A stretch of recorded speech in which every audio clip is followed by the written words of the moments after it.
Scouting বললে আমাদের চোখে কি ভাসে? হয়তো ক্যাম্পফায়ার, জঙ্গলে অ্যাডভেঞ্চার, তাই না? কিন্তু জানেন, এর ভেতরে একটা খুব শক্তিশালী কোড বা নিয়মাবলী আছে, যা বিশ্বজুড়ে লক্ষ লক্ষ মানুষকে পথ দেখায়। আজ আমরা সেই কোডটা নিয়ে কথা বলবো।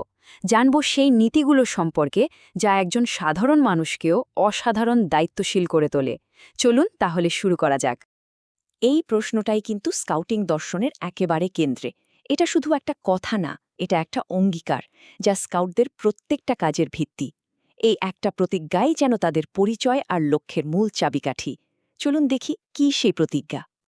স্কাউটিংয়ের একেবারে মূলে রয়েছে একটা বিশেষ শপথ বা প্রতিজ্ঞা। এই প্রতিজ্ঞার মাধ্যমেই কিন্তু একজন স্কাউটের পথ চলা শুরু হয়। আর এটা শুধু কয়েকটা লাইন না, বরং একটা পুরো জীবন দর্শন এর মধ্যে বলা আছে। এই যে এটাই হলো সেই ফাউন্ডেশন, স্কাউট প্রতিজ্ঞা। এটাকে ৩টে ভাগে ভাগ করা যায়। এই ৩টে শপথই একজন স্কাউটের সমস্ত কাজ আর চিন্তাভাবনার মূল শক্তি হিসেবে কাজ করে।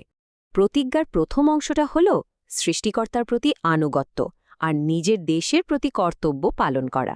মানে একজন স্কাউট তার বিশ্বাসকে সম্মান করবে আর দেশের প্রতি তার যা যা দায়িত্ব সেগুলো সততার সাথে পালন করবে।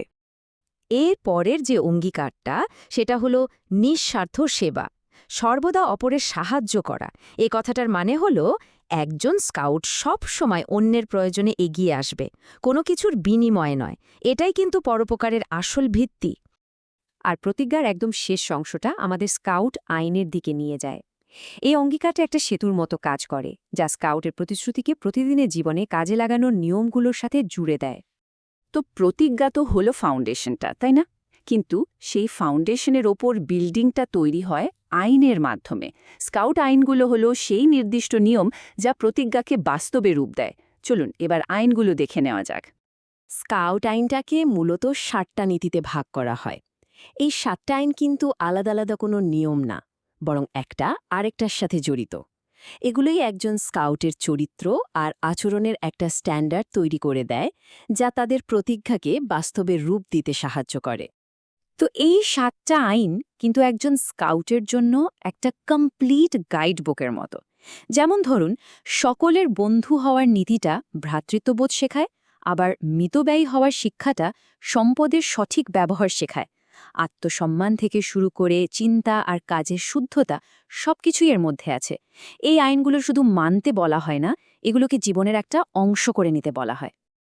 এই সবগুলো আইনের ভেতরে একটা খুব জরুরি নীতি কিন্তু লুকিয়ে আছে, আর সেটা হলো আনুগত্য বা বিশ্বস্ততা।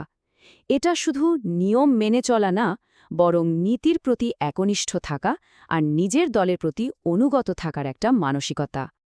এই যে কথাটা, একজন স্কাউট সকলের বন্ধু, এটা কিন্তু আনুগত্যের একটা দারুণ উদাহরণ। এখানে আনুগত্যটা কোনো নির্দিষ্ট ব্যক্তি বা গোষ্ঠীর প্রতি না, বরং পুরো মানবতার প্রতি। এর মানে হলো ধর্ম, বর্ণ বা জাতি না দেখে সবার দিকে বন্ধুত্বের হাত বাড়িয়ে দেওয়া। এটাই হলো নীতির আসল প্রয়োগ। আচ্ছা, প্রতিজ্ঞা আর আইনের পর আসে স্কাউটদের সেই বিখ্যাত মোটো বা মূল মন্ত্রটা। এটা কিন্তু শুধু একটা স্লোগান নয়, এটা একটা মাইন্ডসেট, সবসময় প্রস্তুত থাকার মানসিকতা। সদা প্রস্তুত, এই দুটো শব্দ স্কাউটিংয়ের পুরো নির্যাসটাকে ধরে রেখেছে। এর সহজ মানে হল যে কোনো পরিস্থিতির জন্য নিজেকে তৈরি রাখা, সেটা মানসিকভাবে হোক বা শারীরিকভাবে। এখন এই প্রস্তুতি কিন্তু দুই রকমের হয়, আর এখানে সেটাই খুব সুন্দর করে বলা আছে। মানসিক প্রস্তুতি মানে যে কোনো অপ্রত্যাশিত ঘটনার জন্য মেন্টালি রেডি থাকা, যাতে মাথা ঠান্ডা রেখে ঠিক সিদ্ধান্তটা নেওয়া যায়। আর শারীরিক প্রস্তুতি মানে শরীরকে ফিট রাখা, যাতে যে কোনো সময় দায়িত্ব পালন করা যায়। এই যে কথাটা, এটাই আসলে সদা প্রস্তুত থাকার আসল মানেটা বুঝিয়ে দেয়। যখন কেউ মানসিকভাবে আর শারীরিকভাবে প্রস্তুত থাকে, তখন কোনো কিছুই তাকে হুট করে চমকে দিতে পারে না। সে জানে পরিস্থিতি কিভাবে সামলাতে হয়। মূল মন্ত্রটা যদি হয় মাইন্ডসেট, তাহলে স্লোগান হল সেই মাইন্ডসেটের ডেইলি প্র্যাকটিস।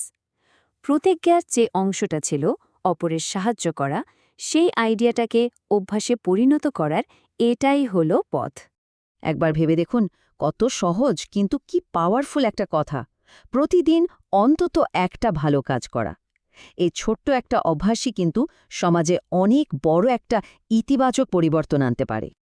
আর ভালো কাজ মানে যে বিশাল কিছু করতে হবে এমনটা কিন্তু একদমই না।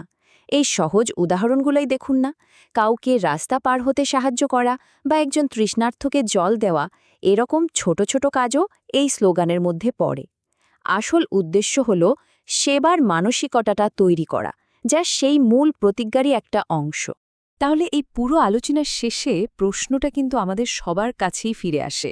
স্কাউটিংয়ের এই দর্শন থেকে প্রেরণা নিয়ে আজ আমরা আমাদের জীবনে কোন ছোট ভালো কাজটা করতে পারি?